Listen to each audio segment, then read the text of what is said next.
Hello and welcome from the First United Methodist Church in Phoenixville, Pennsylvania.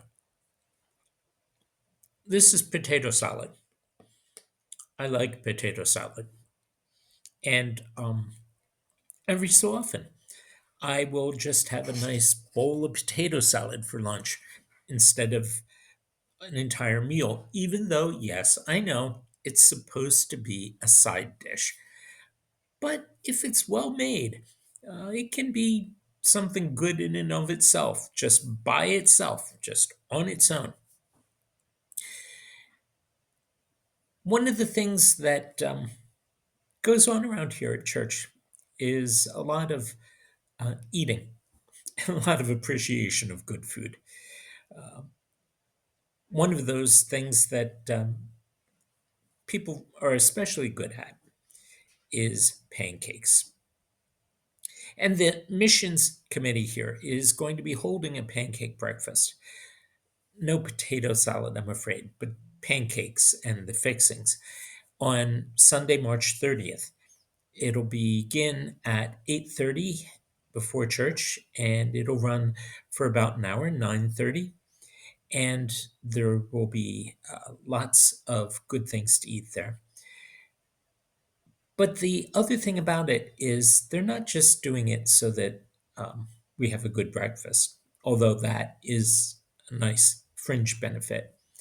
But they're raising funds to help out a school library in southern Africa, in Namibia. So if you're in the area, please join us.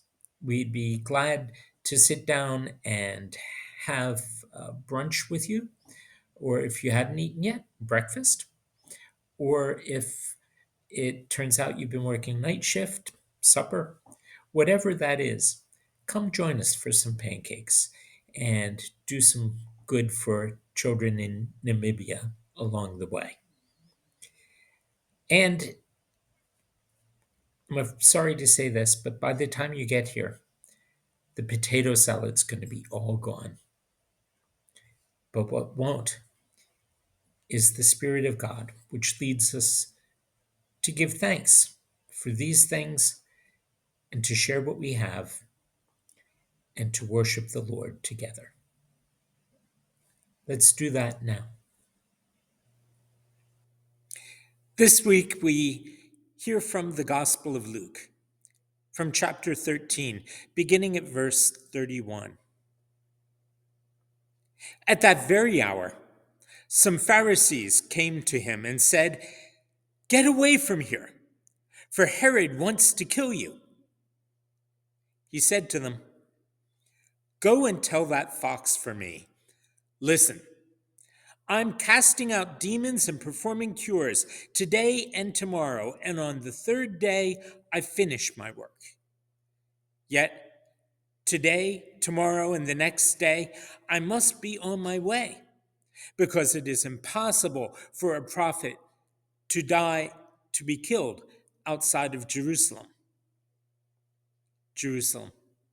Jerusalem, the city that kills the prophets and stones those sent to it. How often I desired to gather your children together, as a hen gathers her brood under her wings, and you were not willing. See, your house is left to you.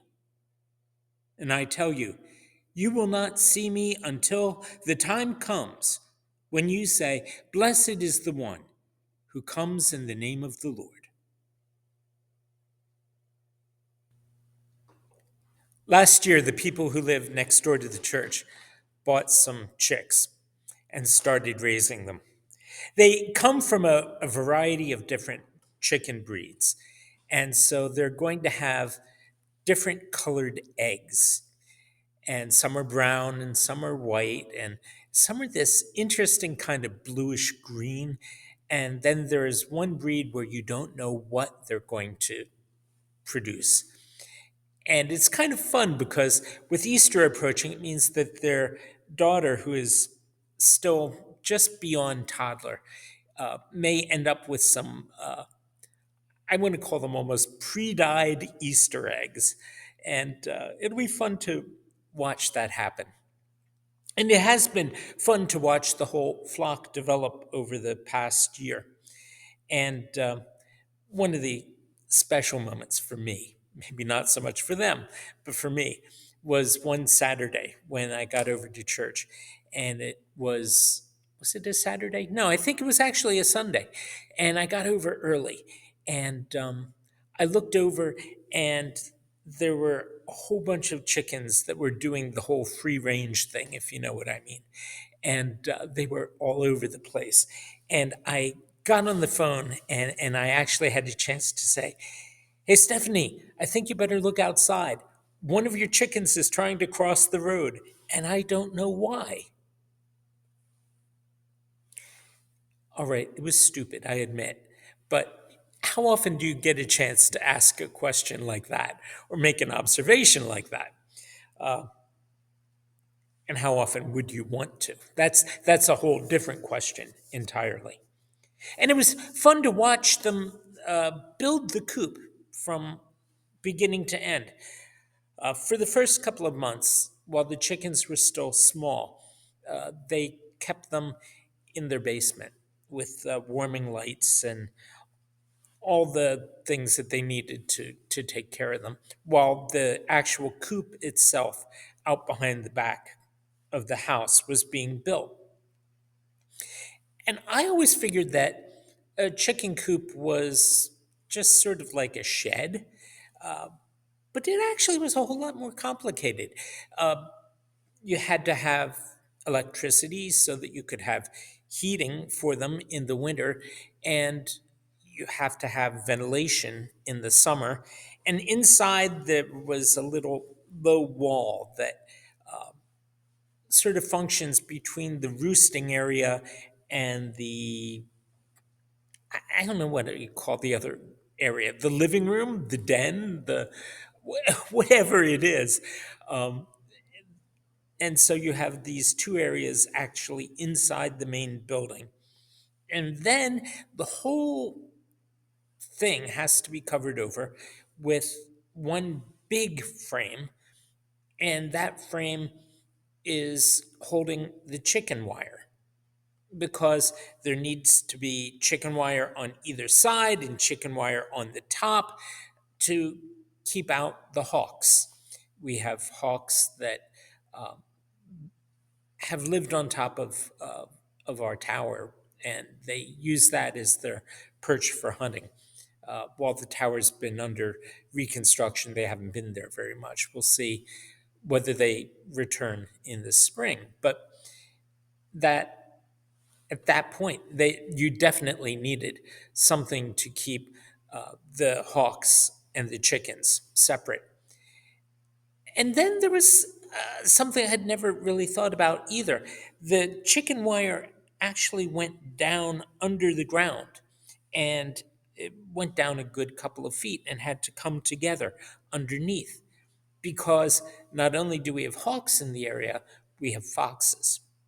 And foxes will burrow down underneath a fence if at all possible, if they know that there is good, fresh chicken on the other side. Which brings us to today's Bible reading. In the passage we heard from Luke today, Jesus compares Herod to a fox and himself to a mother hen who gathers her chicks together under her wings to protect them. You know, there was no chicken wire back in those days. And there were times when a chicken would protect her chicks from rain or wind by putting them under her wings, but there was also a time when the only thing that would come between a fox's teeth and those chicks was the mother hen herself.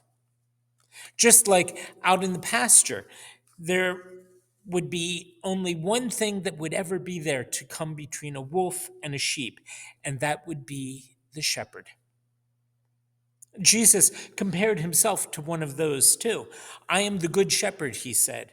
The good shepherd lays down his life for the sheep. So when Jesus starts talking about foxes and chickens and hens in the context of what's going on with Herod and himself, it sounds like there's a sort of inevitable conflict that's on its way. Something that he can clearly see coming and knows what it will be like. Not everybody saw it that way. For example, there were Pharisees who came to see him and said, "Get away from here, for Herod wants to kill you." Well, that does have the fox and hen kind of thing going on, but there was more to it. Jesus and the Pharisees often had disagreements, some of them quite heated. But when push came to shove, a lot of the Pharisees were on his side. And certainly they favored him over Herod. And Herod felt the same way, I would have no doubt whatsoever. Some Pharisees, like Nicodemus, showed Jesus great respect and great loyalty. And here in this story that Luke tells us, some of them go to Jesus with the not so surprising news that he was in danger. And they're warning him, look, you are really, he means it this time. Herod is out to get you. Get away. Go fast. And I suspect that the people that did that, and who may have themselves risked a little bit something serious when they went to see him, they may have found themselves at first frustrated and then confused by Jesus' response to them. I mean, here they are, warning him to flee the way that an angel had warned Joseph and Mary when Jesus was still a baby, to flee to Egypt because the current Herod, the father of the Herod these people were talking about, wanted to kill the boy. And Mary and Joseph had left Bethlehem right away. Here they were again, saying that the new Herod wanted to kill Jesus. Again, no surprise. He had killed John the Baptist. Why not this next one? And Jesus' response wasn't to flee or just to get out of range. Instead, what he says to them is basically, don't rush me. He said to them, go and tell that fox for me. Listen, I'm casting out demons and performing cures today and tomorrow, and on the third day, I finish my work. Then, and only then, he starts talking about moving on. And at first, as he does that, he sounds like he's going to be taking their warning. He says, yet today, tomorrow, and the next day, I must be on my way. Only after that, it sounds like he's saying that on his way is not out of here, but on his way is going on his way to Jerusalem, to the place of danger. And Jesus goes on to offer an explanation. I must be on my way because it is impossible for a prophet to be killed away from Jerusalem. Jerusalem, Jerusalem, the city that kills the prophets and stones those who are sent to it. How often have I desired to gather your children together as a hen gathers her chicks under her wings, and you were not willing. See, your house is left to you. And I tell you, you will not see me until the time that you say, Blessed is he who comes in the name of the Lord. Now, is that a confusing response or what? When the brood is in danger, the hen runs toward them to gather them together. When the sheep are in danger, the shepherd runs toward them, no matter what. But people should know how to scatter and get away, right? And yet, Jesus runs toward the place where the fox Herod is coming to catch the hen Jesus. Jesus, in his own ministry, his ministry to the people around him, had always gone to the point of danger. Where others backed out, he stepped in. Luke says that once when he was in one of the cities, there was a man who was covered with leprosy. When he saw Jesus, he bowed down with his face to the ground and begged him, Lord, if you choose, you can make me clean. Then Jesus stretched out his hand and touched him and said, I do choose. Be made clean. And immediately the leprosy left him. Jesus didn't just heal him as he could have, with a word or with a gesture from a distance. After all, lepers were untouchable and contagious. But Jesus reached out and touched the untouchable man, and healing was in that. Another time, he encountered a man who was probably out of his mind, certainly dangerous. A man who was demon possessed, who couldn't keep his clothes on, who lived among the tombs. And not only was this somebody who had to be chained up to protect himself and to protect others from physical harm, this man was strong enough to break those chains and often had, and run away off into the wilderness until he found his way back.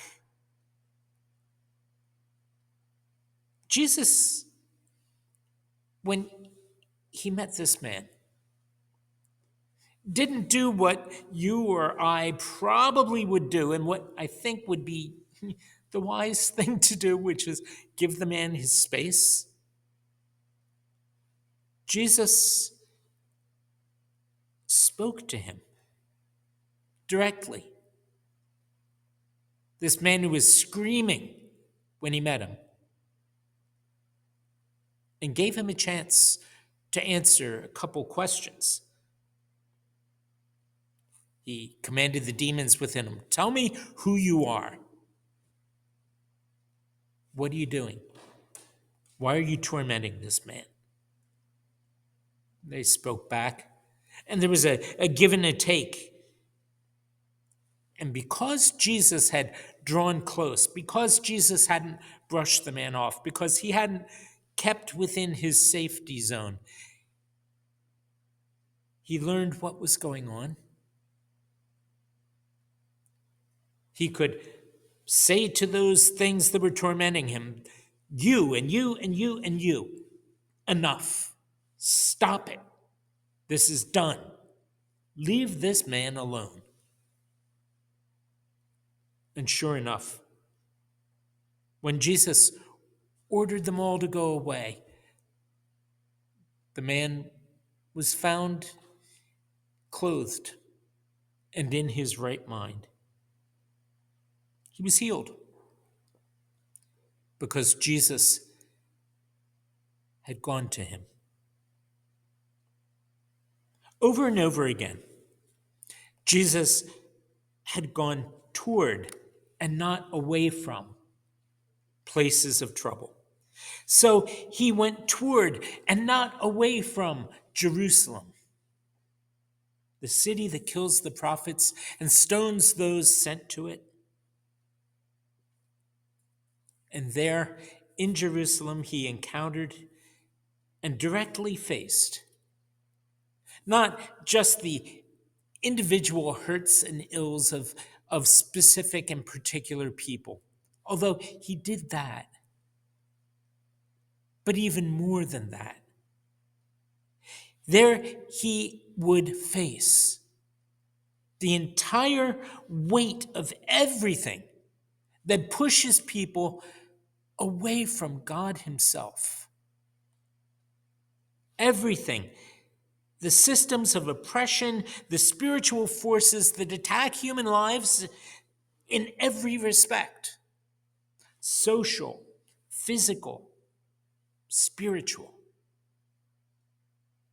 The places where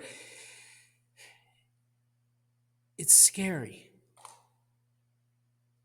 The places people do not invite you to go, but places where they need God. There he would face down all of those things, and not just in a small way, but in their absolute entirety before the week was over. He would carry, let's use the words, the sins of the world and heal and cure and bring a peace that only God can give.